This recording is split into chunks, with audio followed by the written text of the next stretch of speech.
having Arvind come here and talk to us was about the kind of experience he brings with him. His experience is majorly from the consulting side. So he's worked with the Deloitte and KPMGs, and he has solid experience in the oil and gas field as well. So there's a unique combination which we get from a consultant perspective, and I think that will be a huge value add for this forum. There'll be a lot of learning from Arvind. So after his stint in these organizations, now Arvind has decided to become an entrepreneur, and he started his own venture. So without any more time on introduction, it's over to you, Arvind. Stage is yours. Thank you so much.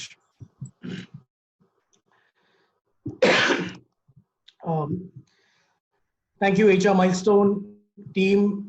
Thank you, Harini, for giving me this opportunity. This is it's indeed a great opportunity for us to stay connected through this while we're all sitting out in our individual rooms in our own locations. It seems as though we're still in one conference area, still discussing this very interesting topic. And I'm very glad that we're able to do this and technology is helping us do so.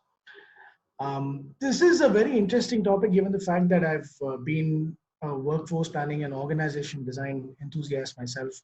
I've been doing this for almost 12 years now in Big Four environments, and prior to that as well, during my entire consulting stint. I've been a consultant all through my life. I enjoy being that to offer clientele very unique perspectives on how to solve their own very complex people-related and organizational-related issues. And workforce planning is one seemingly interesting topic, given the fact that it just not connects only to HR professionals. It's largely that is the boardroom agenda. It is something that is talked by all business leaders, and HR facilitates it to a large extent. So, and given the fact that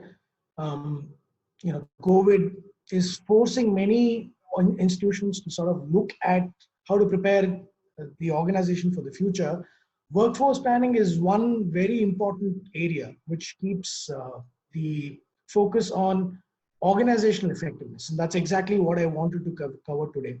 At workforce planning, there are certain things about workforce planning, and interestingly, just to keep this conversation going very easily, what I did was I've kept 2 or 3 key slides which will help steer the conversations.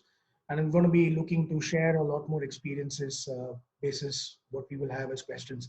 So I will limit the entire presentation to 30 minutes, 40 minutes, and then we will jump into questions so that we can ask and try and ask questions and then maybe try and answer them. That'll be good. So just to get started, I wanted to, in fact, start off with why is it called workforce planning? Workforce planning is a gender neutral term. Usually it is referred to as manpower planning. And then obviously, if you were to look at diversity and inclusion, and if you're looking at what the United Nations has been always talking about, gender neutrality and then equal pay, workforce planning is a gender neutral term. And that's why it is extremely common in usage. And that's one of the reasons as to why it's important to call it the right word. And of course, it's important to keep that in perspective that the world around us it's constantly undergoing a lot of change. And keeping this is an age-old practice. It's been there right from pre-industrial era. And then as we talk about the 4th industrial revolution right now, a lot of things are common from a principle perspective, but then we are also mindful of the fact that the world around us has changed. So it's important to keep that in perspective, and I would lay a backdrop with what is workforce planning and what it isn't. So just to get started, I want to start with what does not constitute workforce planning.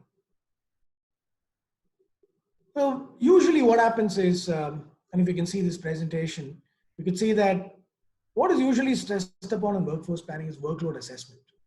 Workload assessment would ultimately look at what is the current workload that is shared by a function or a department, and how can that be ultimately used to compute the total manpower requirement or workforce requirements that we have in the organization. So Keeping that in perspective, it is important to be aware that there are limitations to just purely looking at workload assessment, because naturally it does not challenge the status quo, it does not challenge the way in which current processes are executed, and then it naturally does not look at ways by which processes can be simplified, standardized, eliminated wherever needed.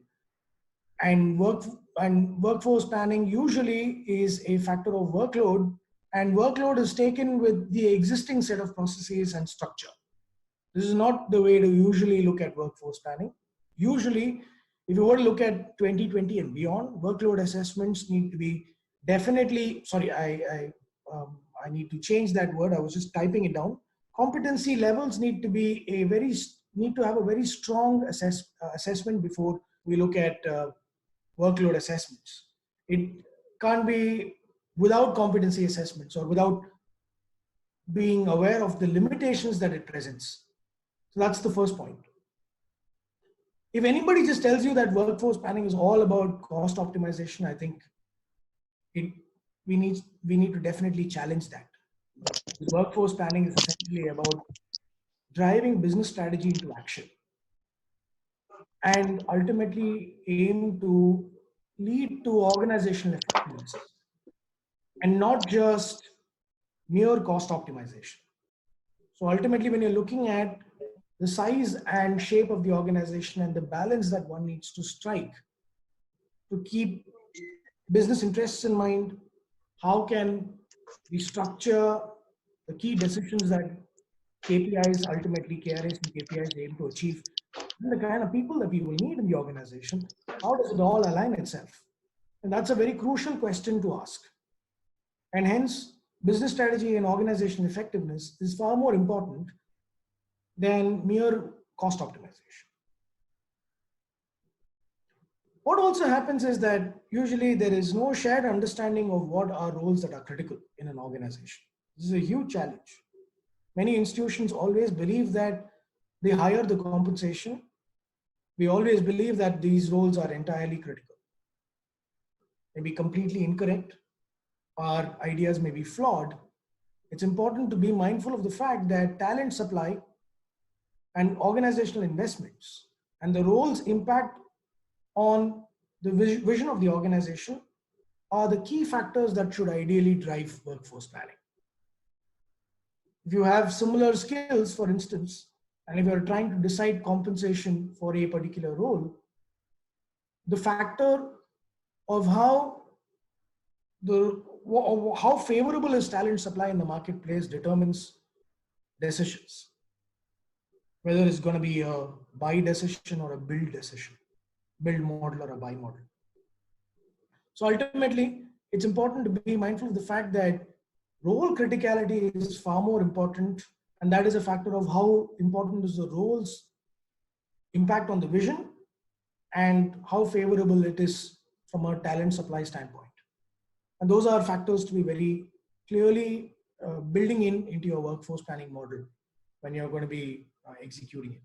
So in other words, HR leaders of the future will be asked to be wearing the hat of a chief economist. And ultimately, this will lead us to better job design and delegation of authority as well. We might be always thinking that job levels, we always think that the levels on the top, especially the C-suite or general managers and above, usually we think are critical roles. Maybe highly flawed with just believing that without knowing the role's contribution to the vision and impact on the value chain of the organization. So the point that I'm trying to make is that there are generally these perceptions of what constitute workforce planning, given our own past experiences, may not hold water anymore. The world that we are living in is changing, and we need to be definitely sure that there are certain flawed things, flawed ideas, which will typically influence us. And as HR leaders, when you're working with your business leaders or the promoters or the boards or the C-suite, the CEO or the COO who gives you certain tasks of performing workforce planning, it's important to challenge the status quo and be mindful of some of these common traps. And that's exactly what I wanted to cover in this slide. So just to summarize, it's not just about looking at workload assessment. We need to be definitely looking at skills and competencies, and to also challenge the status quo in terms of what processes that go into the structure of the organization and the way in which we execute business. It also definitely needs to be aligned with the strategy. So ultimately, not just only focus on mere cost optimization. Cost optimization is an outcome, and workforce planning is not something that is only kept in mind to say that we drive cost optimization. It is always about aiming to find the right size and balance of the organization, and to arrive at a shared definition of what is critical to the organization. And when I say critical, it's not individual names or titles. It's about the role, and looking at it in an objective manner to know if the role contributes to the vision and how favorable is it from a supply perspective. Just wanted to take a minute to walk you through a very interesting example. The example here that I want to touch upon is that we always believe that job evaluation is again some important element that we interchangeably use when it comes to role criticality. Now, job evaluation by definition is the relative worth of jobs, and at the same time criticality does not hold, it has no correlation with the job levels essentially. Just like we say leadership does not ultimately depend on the seniority in the organization, the same argument will hold true here. Role criticality does not mean anything to do with how senior the role is or how junior the role is. Ultimately, it is a factor of how important is the role's contribution to the vision, and the vision by definition is about how much of an impact does it create in the minds of the customer or the financial health of the organization. And also the kind of organizational investments that need to go in to make sure that the role holders become ultimately competent. And naturally what happens is we always believe that job levels also determine some of these things. And so these are also a factor of delegation of powers and authority in an organization. Let me explain that again. You might see that job levels or a designation change does not mean anything to do with delegation of powers or authority, and it's ultimately an outcome of performance management systems. Let me further explain. If you find that in an organization you have general managers and deputy general managers performing a set of activities or tasks that they are given, that they are responsible for, it is important to be mindful of the fact that there are certain levels. These designation changes may not bring about a change in delegation of powers or authority. And it's actually a factor of or an outcome of performance management usually. So what happens is the traditional model of looking at hierarchical structures need to be kept aside when we are performing workforce planning, and keep those decisions only when we bring about conversations with when it relates to performance management or others. So naturally, when you're challenging this very mindset, then you could say that currently it's being done by a very senior level or a very junior level. And when you actually ask the customer as to what levels would you ideally want to, interestingly, if you go back, and one of the interesting things to also do workforce planning is to ask your voice of the customer. If you very simply ask the customer saying, if you're in an organization, you can do this exercise for yourselves. Ask 5 questions or 3 questions, powerful questions to your customer. Why do you like interacting with us? And would you refer us if you have an opportunity? And when you interact with us as an institution, what levels do you interact with and why? Why does the customer prefer interacting at a certain level? And why not junior? If you dig deeper, you will know that the customer would usually prefer to interact with somebody who is a decision maker who can give spot decisions. And does not mean any level in an organization. Again, I'm challenging levels again here. So it ultimately comes down to how much can the investments be in the roles so that you are equipping that individual to become very knowledgeable about your organization's policies, practices, so that that decision point when the interactions happen with the customer is far more meaningful. That moment of truth is made far more meaningful. And this is what you would ultimately need to consider when you perform workforce planning, and not just get caught up in the roles and seniorities that we always think drives criticality of roles. I'll take a moment here. Any thoughts, comments?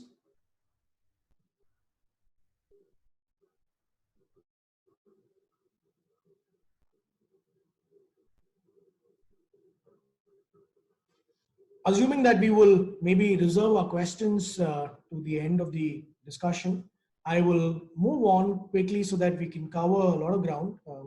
I have some of your questions or some of these frequently asked questions or the thoughts might get addressed in our very discussions. And then I will make time for us to have a lot more conversations and have it keep this very interactive.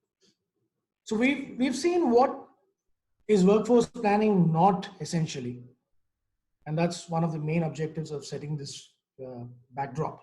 Let's talk about what is ultimately changing workforce planning decisions and why are organizations very seriously looking at workforce planning now.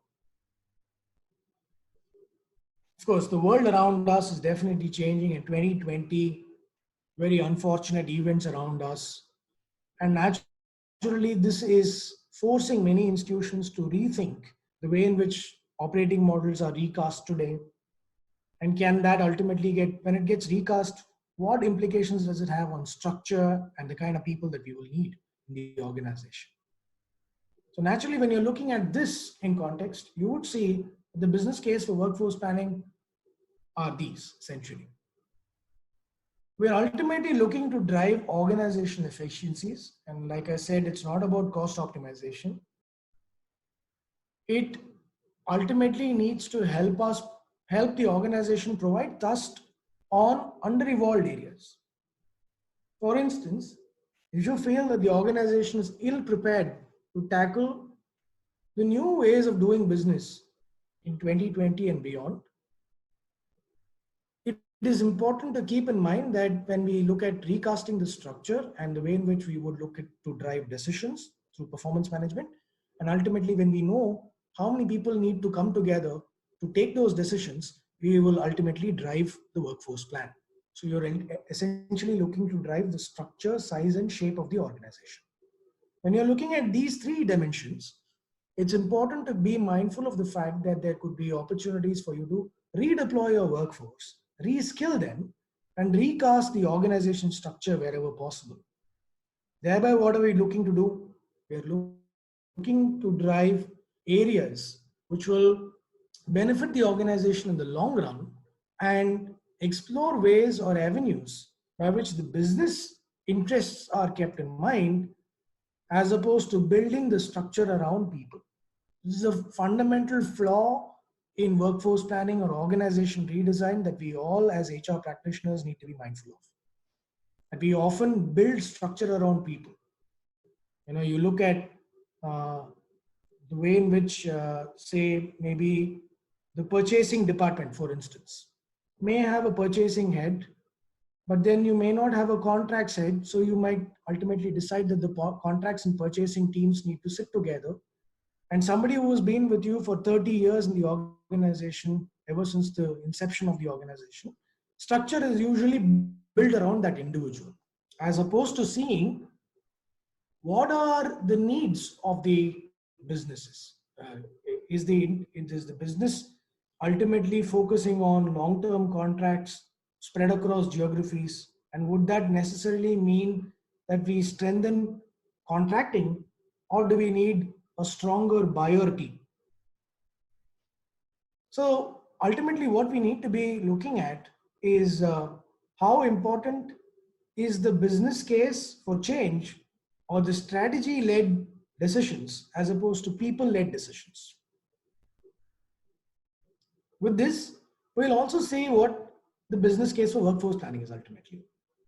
You would see that certain critical incidents, especially injuries, workplace death, and these are very important factors to consider. In the annual reports of many energy and resources organizations, LTIFR is usually captured. That is lost time injury frequency ratio. Business continuity and sustainability also impact workforce plans as much. So it's important to keep in mind that when we are reassessing workforce plans, when we are looking to drive the very themes and design aspects of workforce planning, and we keep in mind how are we going to drive safe and efficient ways of working, diversity and inclusion, human rights, so that fundamentally the organization's leaders are not at risk when we perform such activities. And we also constantly reassess, given the interests of the organization, as to what will be performed in-house and what will be outsourced. Why is this a very important activity? Because it's important to be mindful of the fact that even if you are a primary employer, it is we're taking responsibility for the larger extended organization. And also, how do we look at what is core to the business? And by naturally placing interests on what is core to the business, we would have looked at sustainability and business continuity in a very big way. And also be mindful of the fact that health, safety, environment, safe and efficient operations are very, very important. The International Labour Organization specifies several aspects of fatigue, factors, allowances that keep coming in to know what are the breaks that need to come in. And even after a lockdown lift, we would see that even when organizations are operating at half the capacity, safety is absolutely paramount in all of our decisions. So critical incidents will change the way in which we are looking at business, and workforce planning will naturally need to stay aligned to that. Second element, governance and regulatory. There are statutory elements and the governance aspects of how the labor laws or certain Companies Acts or clauses under the Companies Act and things like that ultimately will help, or specifically your industry, will also drive statutory needs for positions that might come up in the organization. For instance, you would need a safety officer. If you're a mine operator, you would need you need a chief mines head to look at all of those businesses. Or if you have hazardous aspects of running your business, then you might need a doctor as well. So it's important to be mindful of the fact that governance and regulatory aspects will drive your staffing ratios and your staffing norms, and that needs to be planned in accordance with those key dimensions. More importantly, we are seeing that the business case for workforce planning is now of late the convergence of physical and digital worlds. And this is where automation, which is something that we've, from the pre-industrial era to where we are right now, is gained a lot of importance. And we are finding that it is not just smart factories or robotic cognitive automation and things like that which is driving the future. Artificial intelligence, machine learning, and deep learning that they're talking about. But it's also about finding the balance between human labor and digital labor. And this is where organizations are investing on bringing about changes by identifying a chief digital officer who's pretty much distinctively different in responsibilities from a chief information officer. The chief information officer primarily looks at effectiveness of ERP, effectiveness of information security, or the way in which we are utilizing IT tools in this organization. Whereas a chief digital officer ultimately looks to synergies by looking at ways to tackle the needs of the business through digital solutions. And that's where I think many institutions are now building capabilities By bringing in chief digital officers, data engineers, data scientists, we are seeing huge impact of analytics, data visualization techniques, which are ultimately making our life a lot more easier by trying to do things by minimizing the effort that we ultimately put in certain activities in the organization. I think it's important that these three dimensions are kept in mind when we are looking to do workforce planning.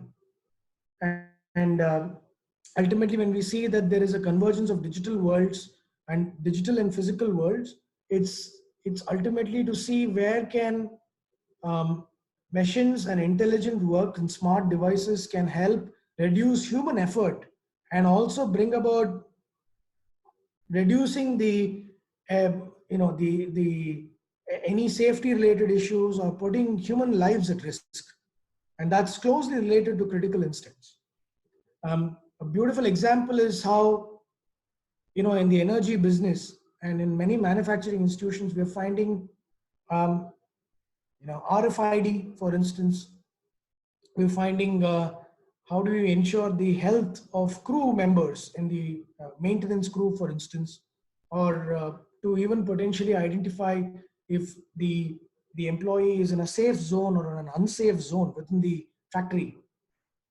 These things is where I think ultimately digital tools and technology can really help pave way in by reducing the effort and also to make sure that there is a workplace that is safe and efficient and it's less risky. It does not create any issues from potential life-threatening aspects. And more importantly, we would also say that all of these is ultimately to provide thrust to under-evolved dimensions. It's never about cost optimization. Like I started off this entire discussion, that cost optimization is one of the outcomes, and because ultimately businesses are to drive profit. If you're a non-profit institution, then it's a different story. Even then, workforce planning applies to know where to place your bets on and where to know what kind of people do you need to drive the vision of the organization.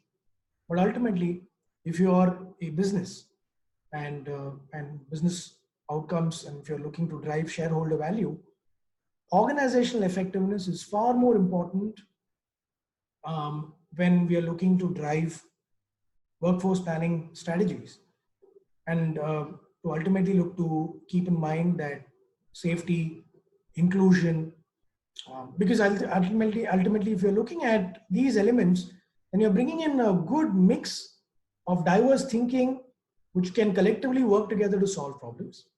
You're being mindful of the fact that there are certain governance and regulatory aspects and standards that we need to adhere to if you're looking to run the business.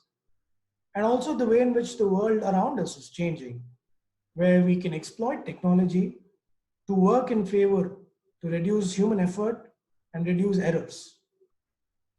So you would naturally see that the easier candidates for automation is anything that is routine, rule-based, and high volumes. And that's exactly where um, robotic cognitive automation, robotic process automation, um, all of the cognitive tools that are in place, machine learning, all of it is ultimately like looking to drive. It is to simplify the process. It is to put the rules in place so those decisions is something that we don't collectively waste our efforts on.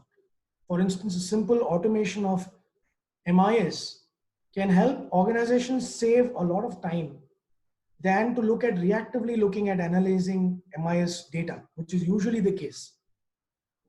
You would say that typically organizations invest a lot on the financial and accounting functions in the organization. Typically, if you're a promoter and institution in India incorporated, you would find that the maximum headcount is typically sitting in finance and accounting organizations.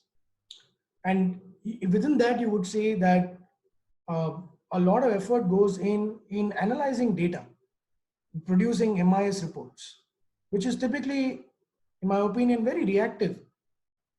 And what can ultimately technology drive to do in that regard to make sure that decisions are driven very meaningfully out of that data.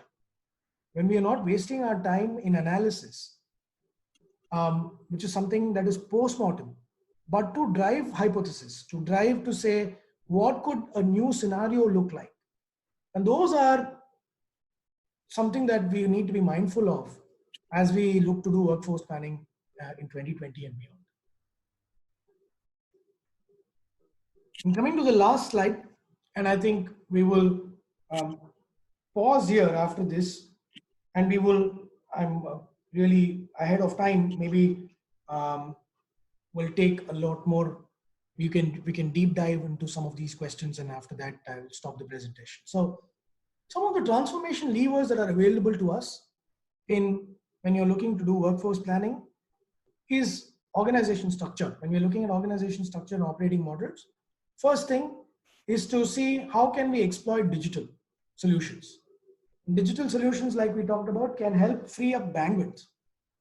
We are in a hyper connected world, and when there is a coexistence of digital and human labor, how can digital solutions help free up bandwidth, and how can that contribute to making effective decisions is something that we need to be mindful of.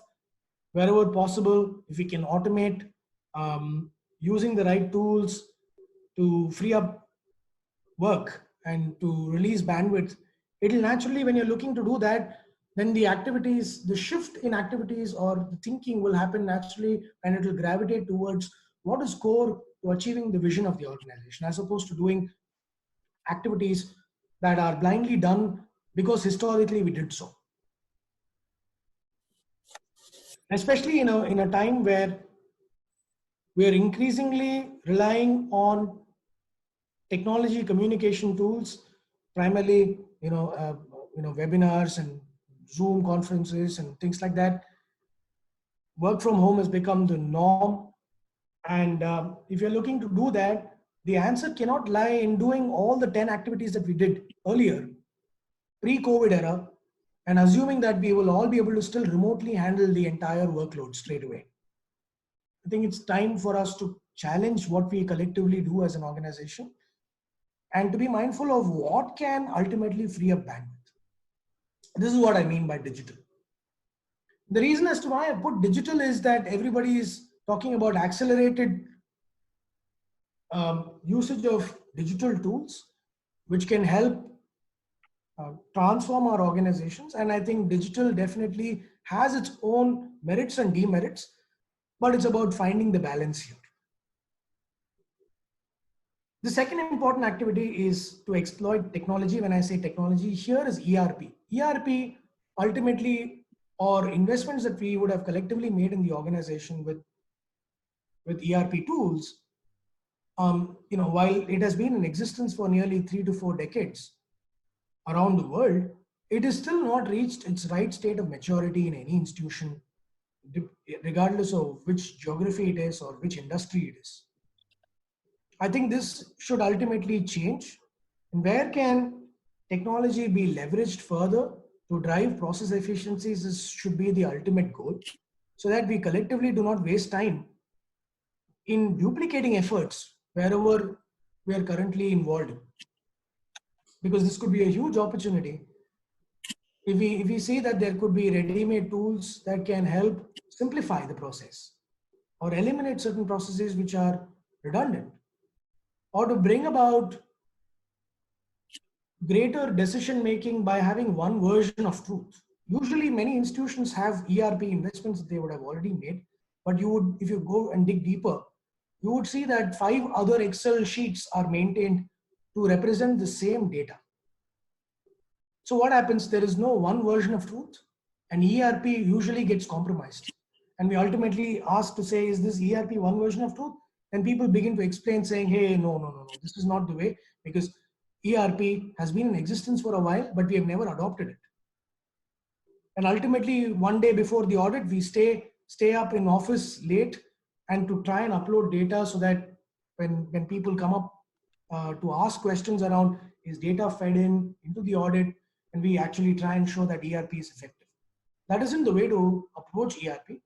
I think it's important to be mindful of the fact that ERP is a powerful tool to help drive simplification of processes, to standardize processes wherever possible, to bring a shared or a common understanding of organizational objectives, to help the actual users drive their own decisions, and ultimately to have one version of truth wherever possible so that collective bandwidth is not wasted. And it's important to be mindful of the fact that ERP um, is ultimately the effectiveness, no matter which tool you use or which ERP system that you use. Because I mean, I'm going to take a very tool agnostic view into this. It is important to be mindful of the fact that no matter what tool you use, the objectives of ERP should not be compromised, which is standardization, training users so that they are well equipped to use ERP effectively. Moving on, we'll talk about shared services because I think if it can help enhance or exploit economies of scale, organizational effectiveness is a byproduct. Shared services in India, Indian institutions which have multiple plants still do not see shared services as an effective outcome. India is a very large place. It's a growing hub for global in-house centers.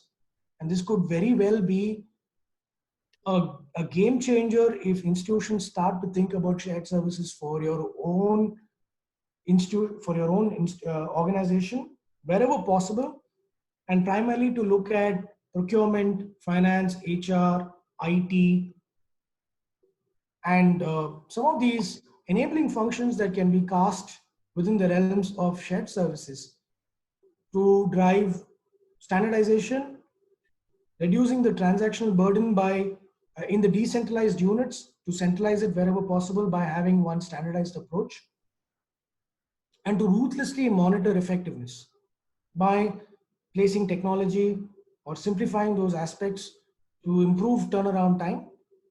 And shared services can be a huge opportunity for many of us if we have not leveraged it.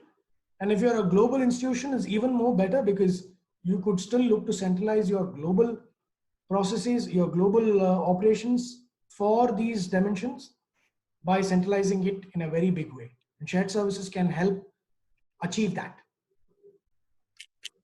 The number of Indian institutions who clearly say, except for the diverse conglomerates, India incorporated maturity when it comes to shared services adoption, ERP adoption, digital, COE, and outsourcing, in all these things that I'm talking about in this slide, is still relatively low. We have huge opportunities when it comes to workforce planning and looking to recast strategies by keeping these design levers in mind. And that is why I want to spend a little more time on these. Naturally, we all gravitate towards centers of excellence, which is obviously a buzzword because we're looking at incubation centers, be it R&D, be it specific sub-functions within the organization, be it costing, be it legal, be it manufacturing, technical excellence, things like that. These are centers of excellence which can drive one unified way of thinking, because that knowledge hub of specialized roles can be then can still be housed in one location, or not necessarily one location too. We always think that centers of excellence need to be sitting together in one area. The interesting aspect of centers of excellence is that if you imagine you're a manufacturing institution, the identity of an individual in that manufacturing institution is usually restricted to the geography that they are usually part of. And this is where, if you incubate and formulate centers of excellence, you can drive huge competitive advantage by identifying and picking talent from various geographies and encouraging them in their own ways to be part of a either a shared services organization or be part of the centers of excellence. Thereby, their knowledge is not only benefiting one location that they may be part of, but how can it be benefiting the entire institution or the organization at large?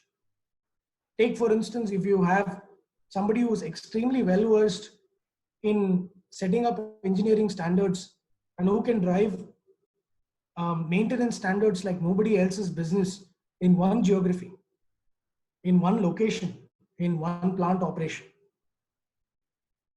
Now, the identity of that individual is again restricted to that unit. By creating a shared services or a centralization of by centers of excellence, you would have broken that very barrier by creating opportunities to give that individual an opportunity to grow within the organization and the ladder, and also be clear that it benefits the larger organization. Thereby, your reliance on having ultimate, different ways of doing businesses can also be reduced further up, and you're setting up one standard of operating, which is unique to your own organization.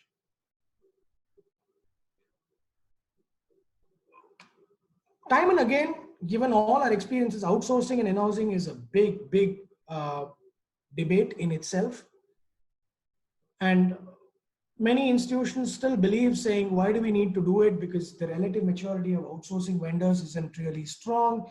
The geographies that I might be present does not allow me to have a strong outsourcing partners. And you naturally try and gravitate towards performing everything in-house. Now, one important dimension towards organizational effectiveness, and ultimately because workforce planning is to keep that in mind, is how do you restore focus on the core of what the organization is, and also explore contingent models and talk about a beautiful example of what Nokia did back in the day. When Nokia was at its helm, when they were the strongest players, they had explored managed services of looking at how to move their entire sales force on third-party payroll, so that all the retail institutions and their retail shops that they were running, Nokia Connect and Nokia Connect stores and multiple other stores that they had, concept stores, branded stores, as to how would they have their sales force on third-party payroll, so that the focus and the core of what Nokia does is about identifying what is unique to their business and sticking to that very core. Of course, the entire story then changed though, but the model that the message that I'm trying to drive here is that outsourcing can be a very powerful solution to bring back the focus on what is essential to keep your business and to drive competitive advantage where you are good at, and to provide careers where it is meaningful to you, and to stick to that very essence of providing meaningful careers. If you are a manufacturing organization and if you are performing everything in-house, you may still have a very strong IT organization, but ultimately you are a manufacturing organization. Can you provide meaningful careers by housing in-house talent in IT? May be good, may not be good. But by exploring outsourcing options, you may have thought of another alternative model whereby you are keeping your focus on providing meaningful manufacturing careers and not provide careers across the value chain where you would have your own challenges in dealing with the individual aspirations of team members in that particular business or in that particular organization. So the point here from this slide is that there are transformational levers that are available, and these are all very under-evolved in the way in which we do business, and it can certainly be some of your design elements when you're looking to do workforce planning. And when you normally look at workforce planning, you see that the typical ways of doing workforce planning will not hold water, will not give you the desired results, because the ultimate objective is to driving organizational effectiveness and not about cost optimization. That concludes what I wanted to speak to you today. I'm gonna pause here and we will jump into taking questions and discussing a lot more about any individual areas that you may have. and maybe I can bring about some more examples of what I've seen in the industry and throw light on what could benefit your organization. And here's my number. Please feel free to or write to me if you want to discuss this further of how it impacts your own business and your organization. Thank you. So let me set the ball rolling with questions.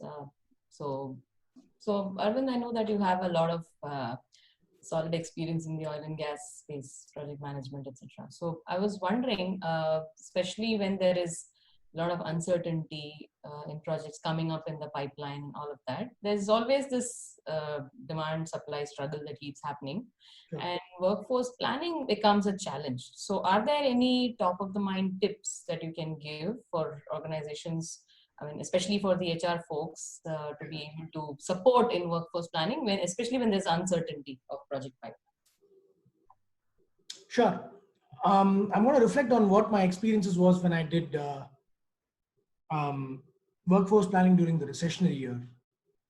Even during the recessionary year, like I said, cost optimization is one of the outcomes. If you begin with cost optimization as your very objective, you might not meet that because there could be other ways to do so. If you grow your top line and your operating expenditures will ultimately iron out, your SG&A costs with selling general administrative costs will also come down. So there could be other measures to it. The point that I'm trying to drive here is that organizational effectiveness is paramount.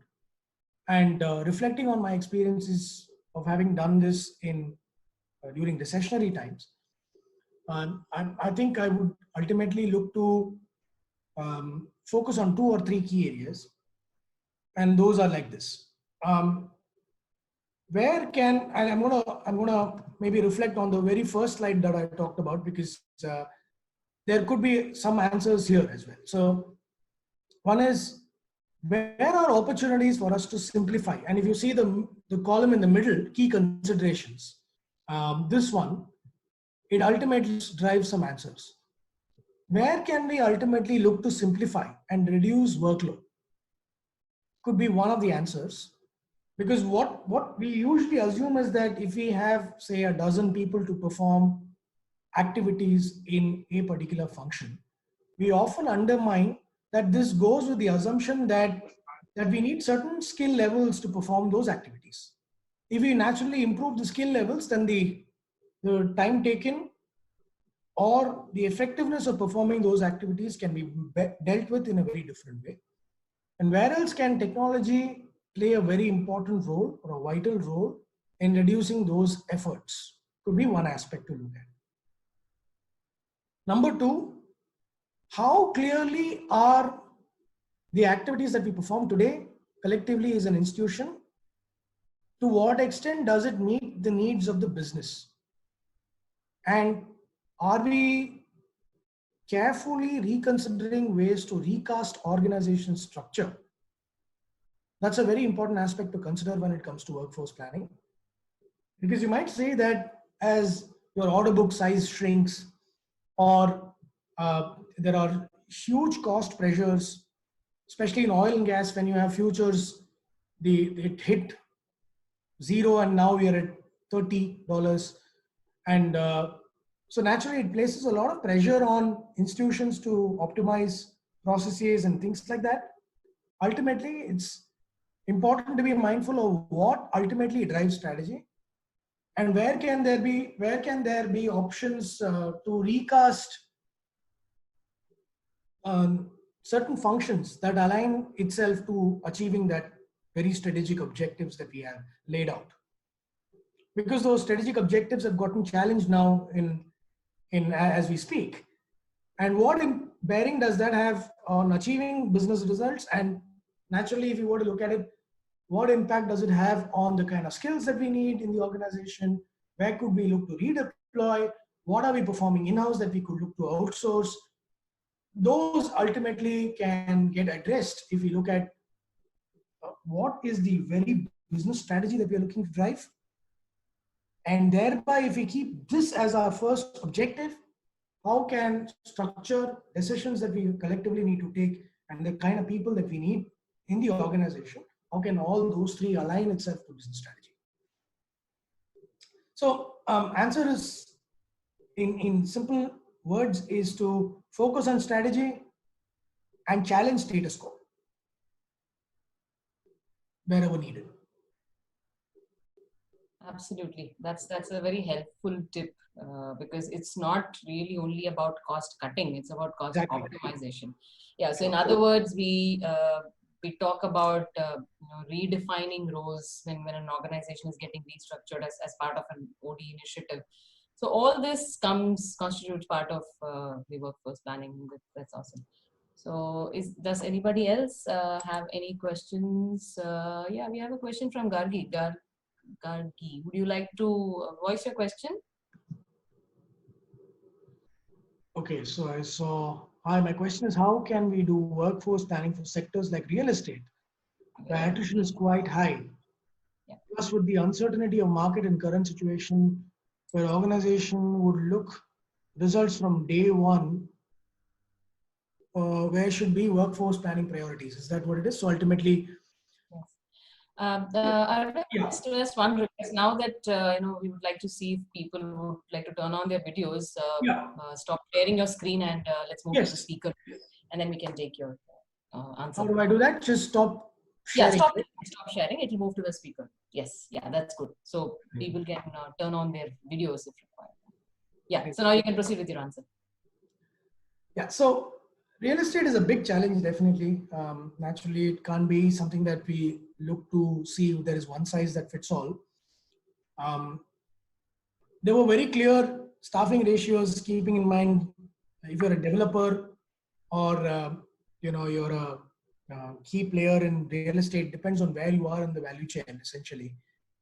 Gargi, could you maybe help me identify as to which part of the spectrum? Are you a developer?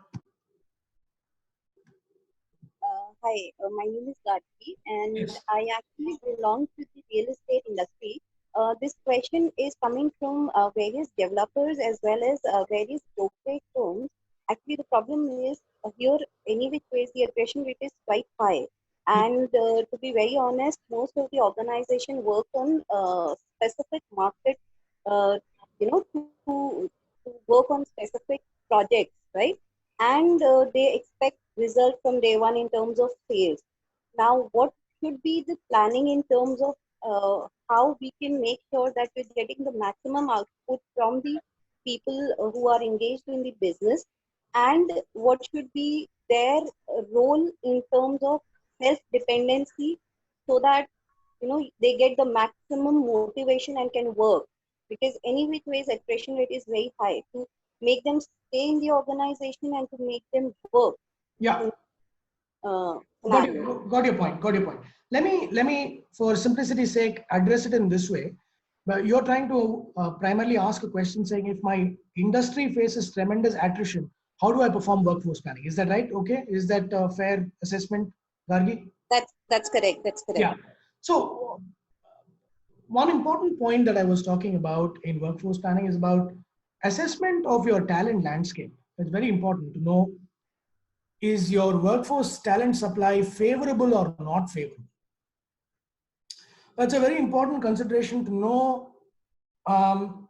Where would you place your bets on ultimately? When I say where do you place your bets on, it means, do you resort to building talent or buying talent wherever you need? So this is where I think fundamentally we again need to challenge job specifications. We always assume, for instance, let me give you another industry example, maybe you can relate to it better. We often believe that software engineers need to be engineers. If you look around the world, software engineers are usually never engineers. They are usually school dropouts. Kids who never went to school or college, who get picked by the large major players, IT institutions, who, for their know-how of solving a particular problem, who come up with a very creative solution, and their ideas get picked by large investors and all of it. So the point that I'm trying to make here is that it's important to be mindful of the fact that if we call a particular designation or a particular role to what extent can we challenge the very job specifications that go underneath is very important. So for instance, if you have a finance organization and if you assume that the entire finance organization needs to be only made up of chartered accountants, it could be hugely flawed because you need a good diverse mix in your organization. The answers lie there.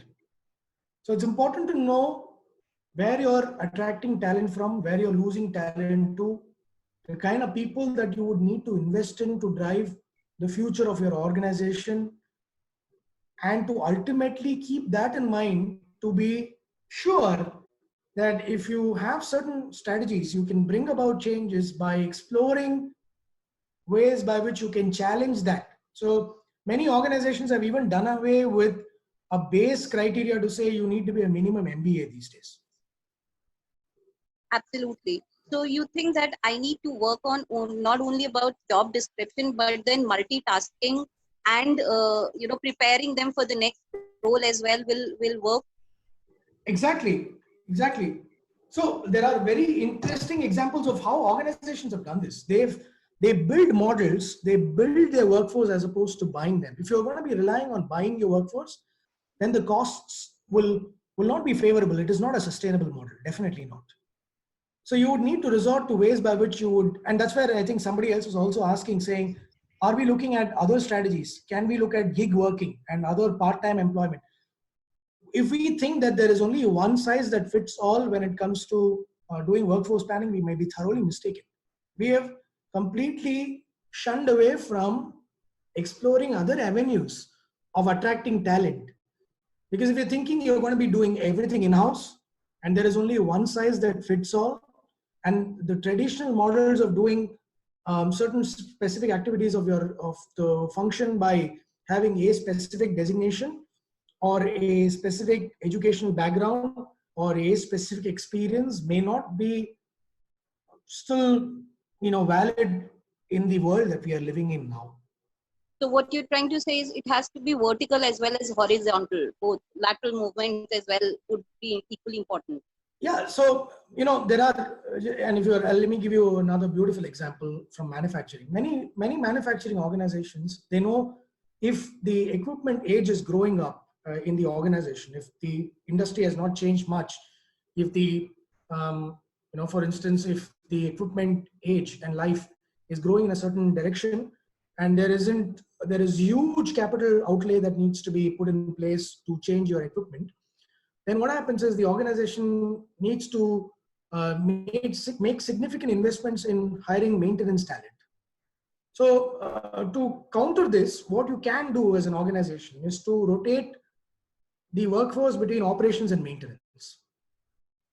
So you can by naturally doing so, what you would have aimed to do is that by cross-pollinating ideas, by shifting your workforce from one location to the other, or one function to the other, you would have created a multi-skilled workforce and also relying on skills that are in-house, that are grown in-house, people who understand your organization, as opposed to relying every time to go out to the marketplace and fetching, whereby you will have to sometimes even pay through your nose for your costs. If your EVP is not strong enough, employee value proposition, if your talent strategies are not strong enough, then your hiring costs will keep on increasing year on year. This is where alternate strategies such as gig workers, part-time employment, fixed-term contracts, moving away from the traditional workforce deployment models can help pave way to solving those problems. I tried to answer it with some two or the other three questions which had relative answers. Yes. I think. Yeah. Absolutely. I think I am getting the answer that I cannot be dependent only on one strategy. I'll have to work on several strategies together, and I'll have to come out of the conventional way and look forward for multitasking and giving them the opportunity to stay in the organization for a longer time. Absolutely, Gargi. Absolutely. Spot on. Thank you. Another important factor is to also be mindful of your organizational age, your employee age, and your diversity mix. diversity. I think it's important that we, I think only few industries have been very successful. For instance, apparel manufacturing employs large workforce when it comes to women. And I think the factories of today with the digital enablement has also paved way for the workforce to be a very diverse workforce. Women who are in heels walk into the shop floor. So it's important that, if we can create opportunities of that nature, it'll only create a very distinctive EVP for yourself, for your organization. So be mindful of those dimensions as well. Thank you. Thank you so much. Thank you. So workforce planning is all about alignment and realignment. There is no Exactly. one size fits all, and there is absolutely nothing which can be a very static strategy, especially when times are changing so much. So I guess it all looks like the gig working is going to take a bigger place because of the pandemic, and there's going to be a paradigm shift in way workforce planning and resource management really is going to look like in the months to come. Absolutely. I think one beautiful example is how the defense forces around the world look at workforce planning. And workforce planning as such is a concept that is traditionally evolved from the defense. And I think this will give you a lot of answers for everybody if you want to relate to something that is very tactical and at the same time very strategic. If you were to see the way in which we had large foot soldiers, now we have the array of drones and where reconnaissance that they call, which is looking at surveillance and all of it. The game around us has changed entirely. Now wars are fought with people not moving an inch from where they are. War is also dealt with work from home almost. So this is a good example of how defense forces are looking at war strategies. And this is primarily driven by constantly reassessing the tooth to tail ratio, because the war is seen as a beast. And the tooth is where the bite force is, the tail is where the supporting functions are.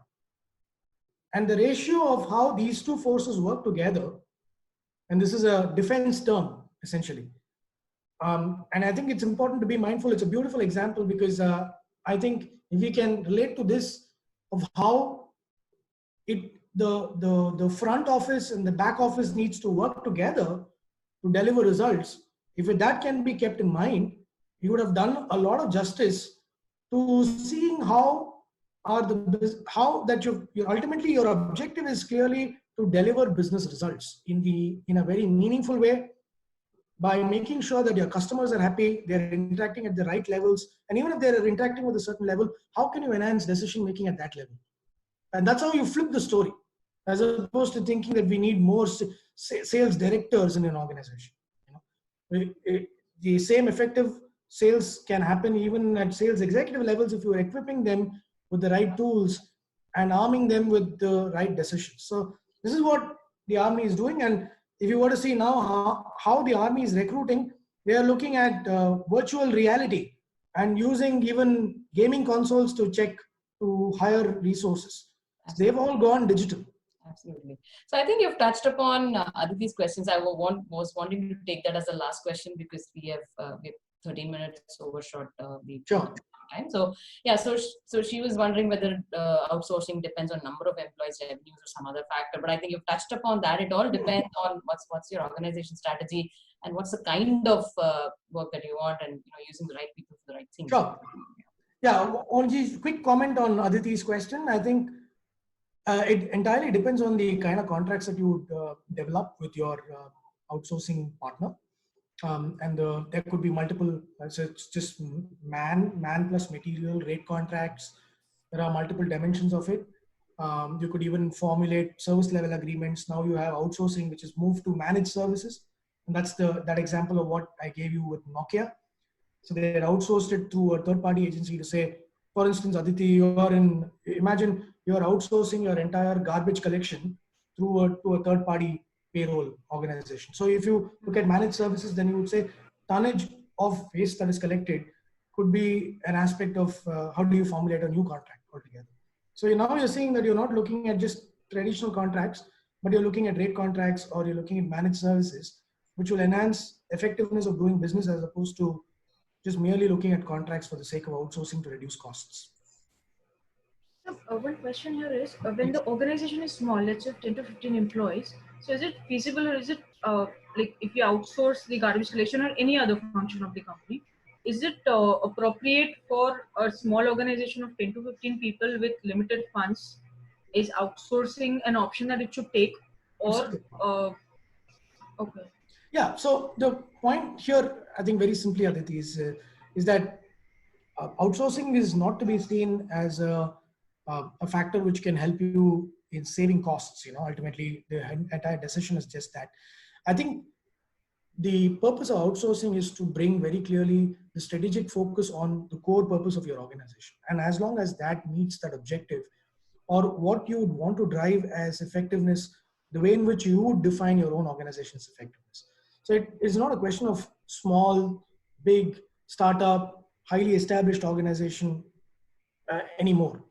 It's about clearly identifying, because we are now having an ecosystem where outsourcing maturity has improved tremendously over the years. So it's no longer a case where it's all done with keeping cost considerations as the only aspect in mind. It's a very strategic advantage that you would gain by looking at outsourcing, because you're only focusing on the things that are dear to you, which matters to you the most, that is driving your vision, and not focusing on the 15 other activities which may not help you achieve your results quickly. Thank you, sir. I mean, it doesn't depend even if we are at the starting stage. Exactly. If that is what is the need, then we can definitely go for it. Exactly. It's a mindset issue. So you need to, so even if it temporarily increases costs, it is worthwhile considering, because that is one element that you're not focusing on consciously. And this is where outsourcing needs to be brought back into perspective, and not because we are getting bogged down because of cost considerations. Because if you were to look at it again as costs, you might not achieve long-term objectives. Getting it.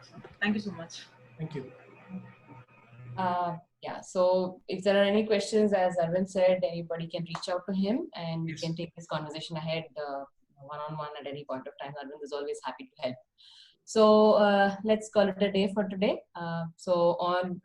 I feel part of HR Milestones family already. So on behalf of HR Milestones and everybody here who's present, and wish to thank Arvind, from the bottom of our heart, because you agreed to come up with this session at a very, very short notice, and because we had to juggle some speakers, and it was really kind of you to accept that and address all of us. Thanks so much. And yeah. Any closing comments, Hareshji? So, thank you, Harini, first of all, taking this session forward. And Raghavan Sahab, it was such a complicated subject, and I was just listening to it, how simple you have made it, right? So it was a great session. And Wednesday now we'll meet again when Dr. Padhi of XLRI is going to talk about contract management. So it's very interesting subject once again. So let's meet on Wednesday.